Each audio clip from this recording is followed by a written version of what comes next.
When you think of the Buddha, you think of the young man who was born in Kapilavastu, who practiced many years in the forest, and who went around India to give the teaching. But that is only a portion of the Buddha. Because the moment when the Buddha began to build a Sangha, he began to transfer himself to the Sangha. And many disciples, monastic like lay, they continue the Buddha.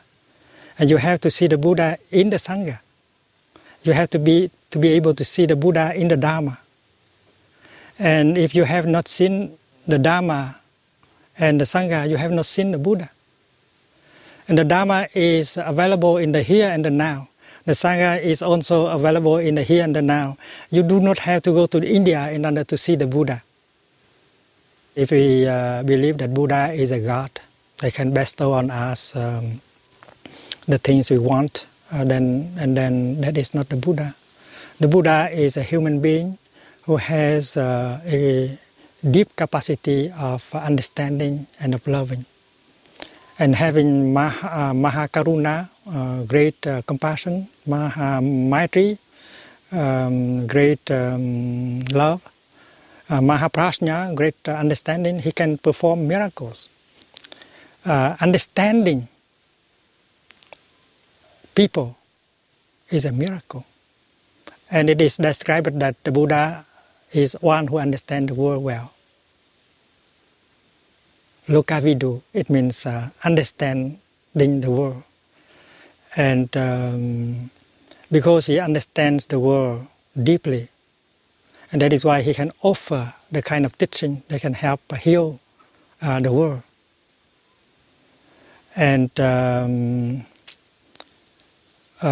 miracle of understanding and the miracle of teaching are very important miracles that the Buddha can perform. When you give a teaching that can transform people who hear you, that is a miracle. The Buddha described it as the greatest miracles of all miracles. And there are disciples of the Buddha who were capable of doing that during the time of the Buddha. They could already continue the Buddha in the time of the Buddha. And in our time, there are those of us who can do the same by their practice, by their teaching. They can heal people, they can help people liberate themselves from their suffering. So the miracle continues. Karma in Buddhism is action. Action in the form of the thinking. Thinking is acting. Speaking is acting. And doing things is acting. And every act has a result. That is karma.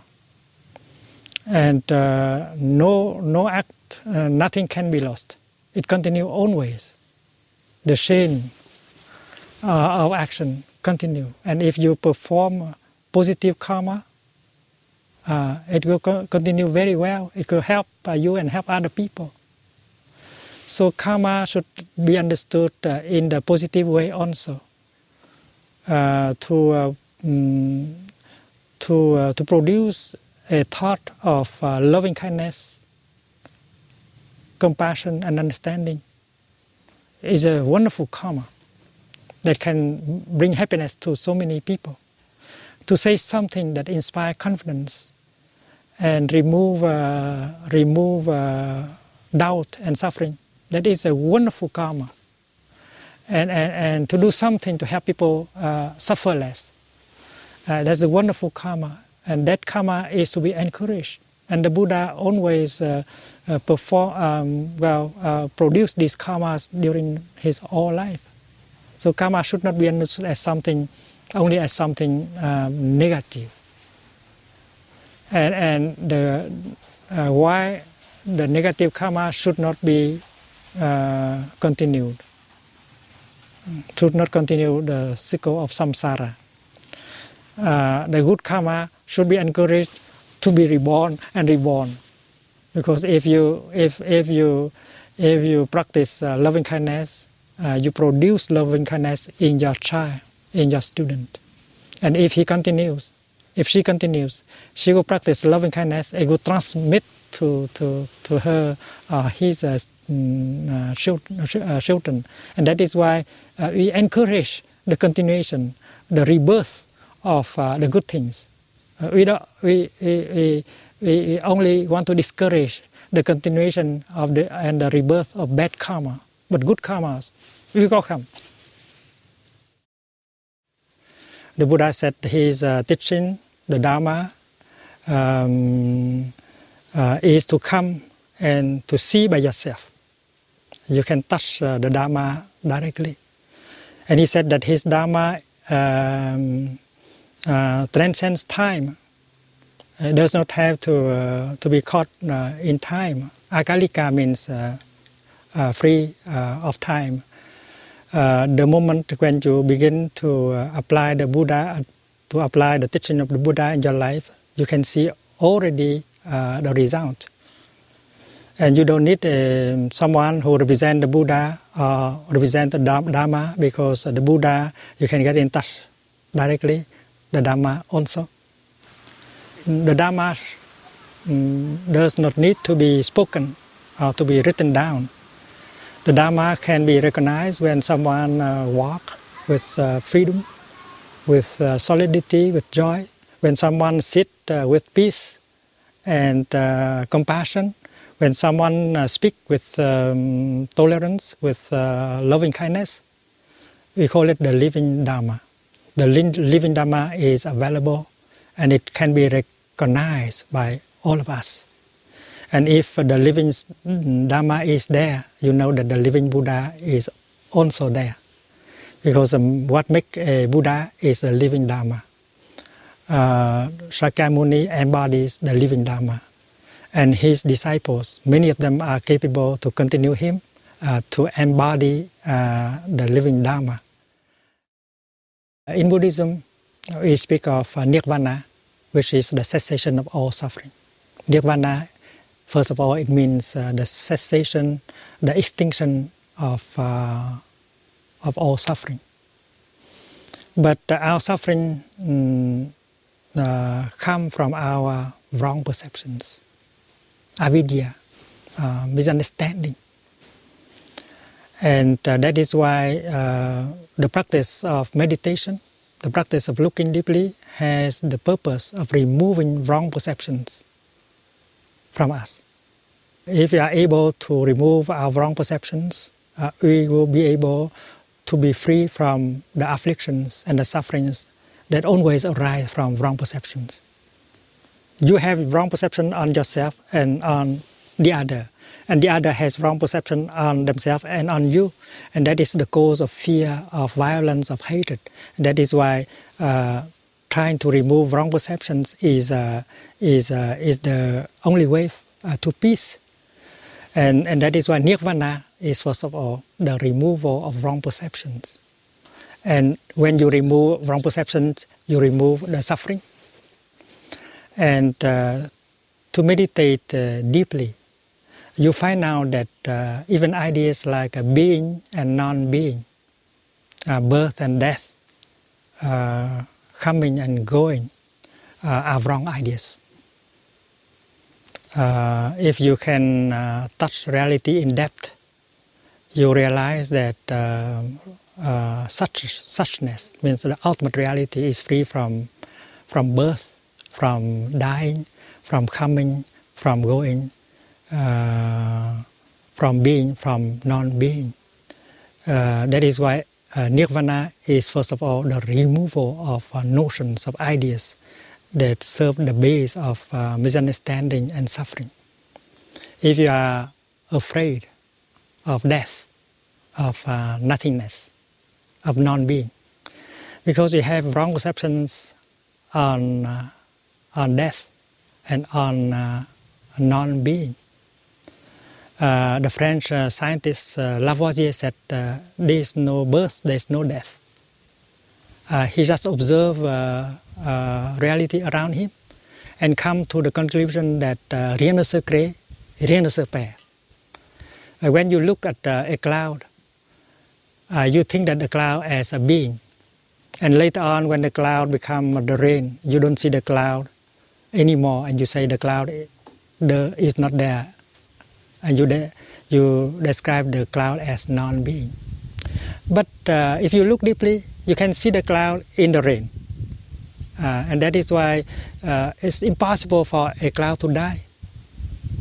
A cloud can become rain, or snow, or ice, but a cloud cannot become nothing. And that is why the notion of death cannot be applied to reality. There is a transformation. There is a continuation.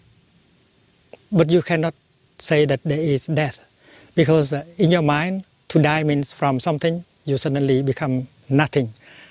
From someone, you suddenly become no one. And so the notion of death cannot apply to reality, whether to a cloud or to a human being. The Buddha did not die. The Buddha only continued by his Sangha, by his Dharma. And you can touch the Buddha in the here and the now. And that is why ideas like being born, dying, coming and going, being and non-being should be removed by the practice of looking deeply. And when you can remove these notions, you are free and you have non-fear. And non-fear is the true foundation of great happiness. As far as fear is there in your heart, happiness cannot be perfect. And that is why nirvana is not something that you get in the future. Nirvana is the capacity of removing wrong notions, wrong perceptions, which is the practice of freedom. Nirvana can be translated as freedom, freedom from views. And in Buddhism, all views are wrong views. When you get in touch with reality, you no longer have views. You have wisdom. You have a direct encounter with reality, and that is no longer called views.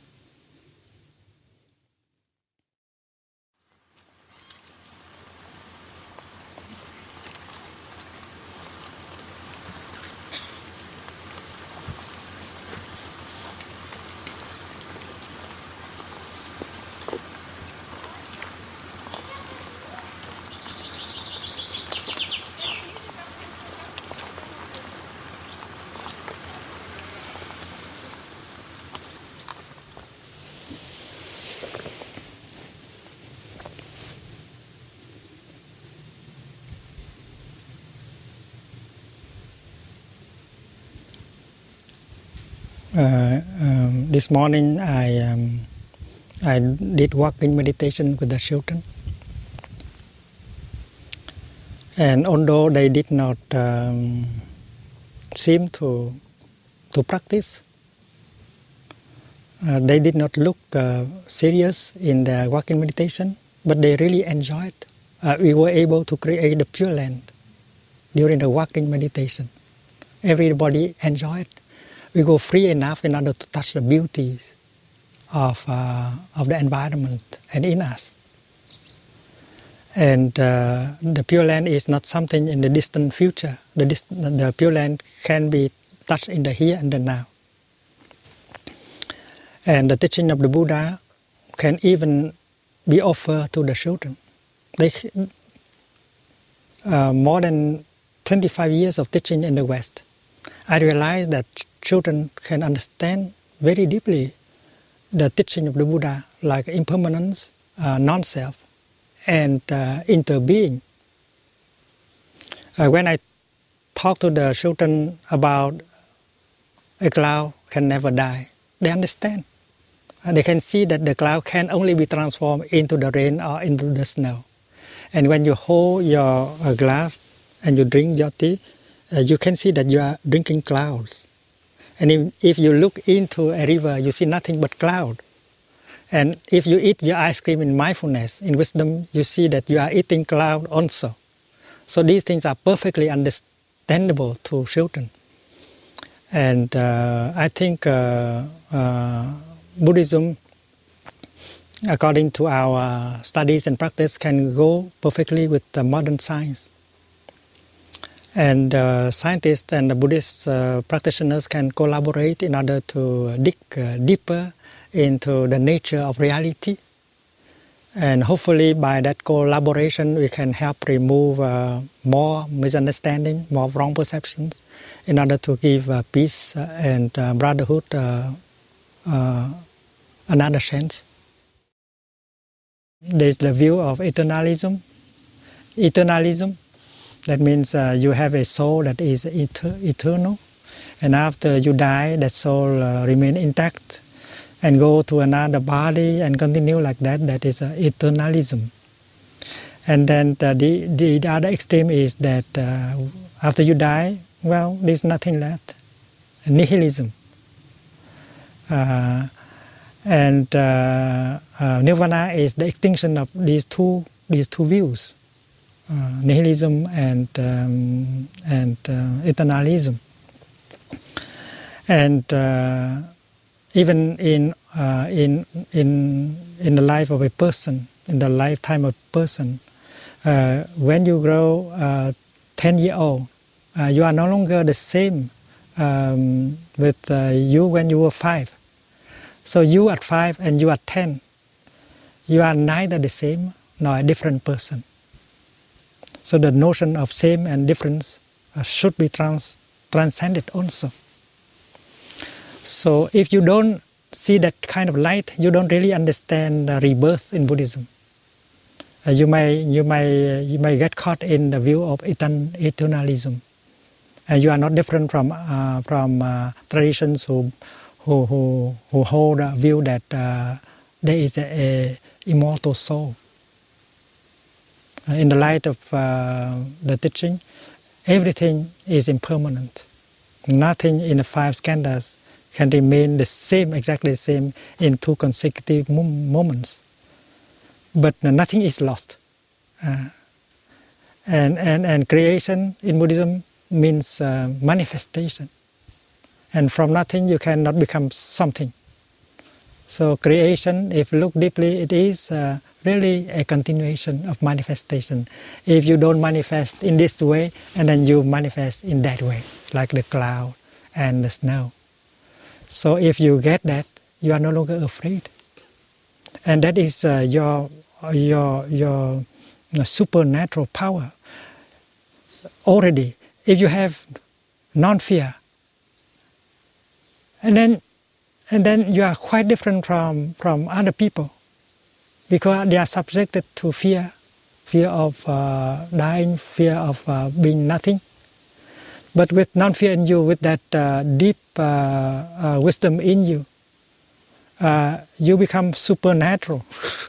You are no longer immortal, but you are not. You don't need to be a god, because a god is supposed not to be a human being.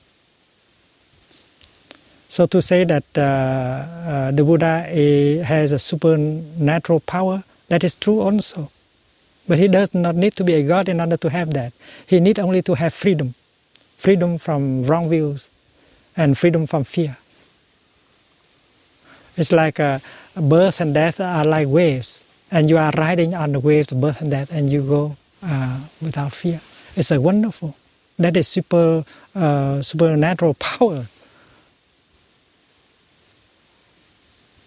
And the Buddha did not encourage his disciples to perform miracles. He said the greatest miracle is the miracle of teaching and transforming people. And that is a miracle that he do every day.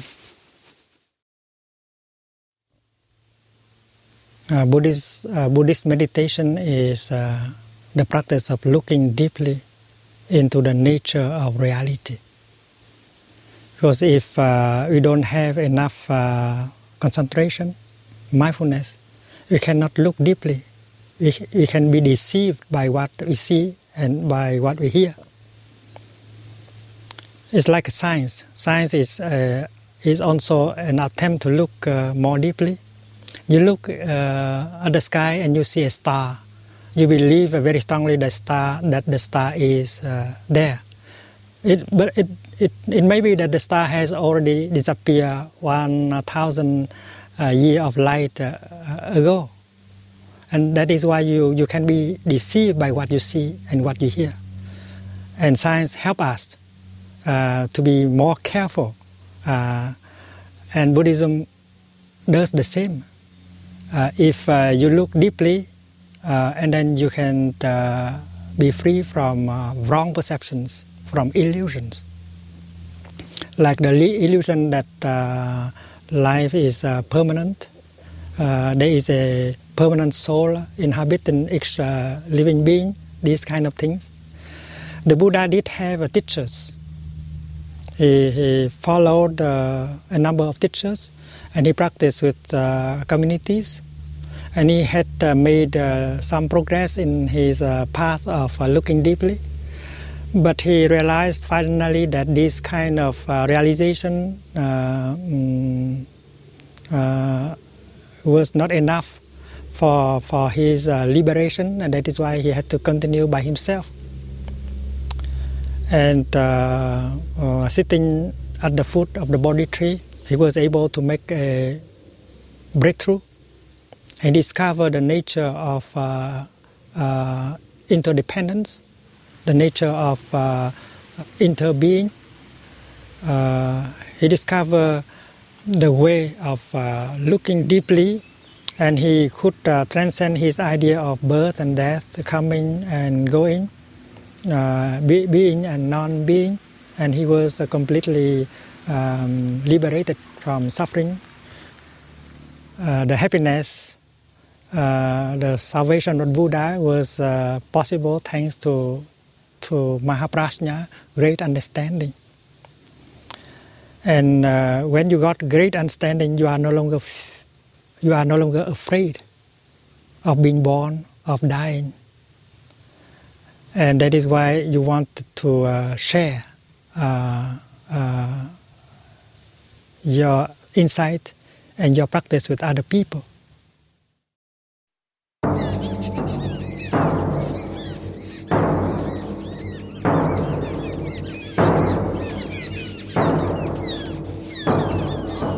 The Buddha returned with hundreds of monks to his friend King Bimbisara. Bimbisara immediately offered him land to build a monastery.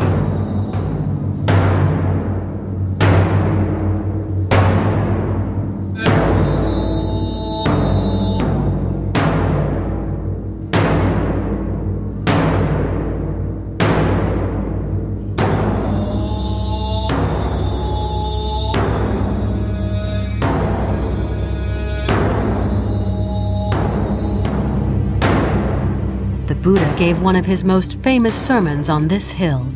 In the Lotus Sutra, the Sermon on the Perfection of Wisdom, he explained how every human being could become a Buddha.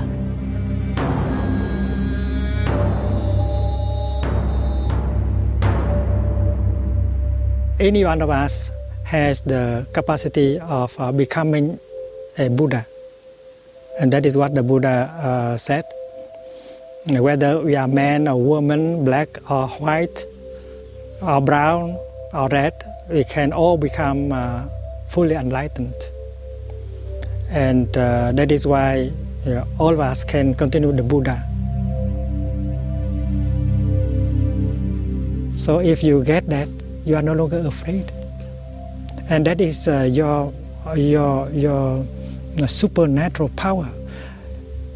Already, if you have non-fear, and then you are quite different from other people, because they are subjected to fear of dying, fear of being nothing. But with non-fear in you, with that deep wisdom in you, you become supernatural. You are no longer immortal. So to say that the Buddha has a supernatural power, that is true also. But he does not need to be a god in order to have that. He needs only to have freedom. Freedom from wrong views and freedom from fear. The Buddha is a human being who has a deep capacity of understanding and of loving. And having great compassion, great love, great understanding, he can perform miracles. He said the greatest miracle is the miracle of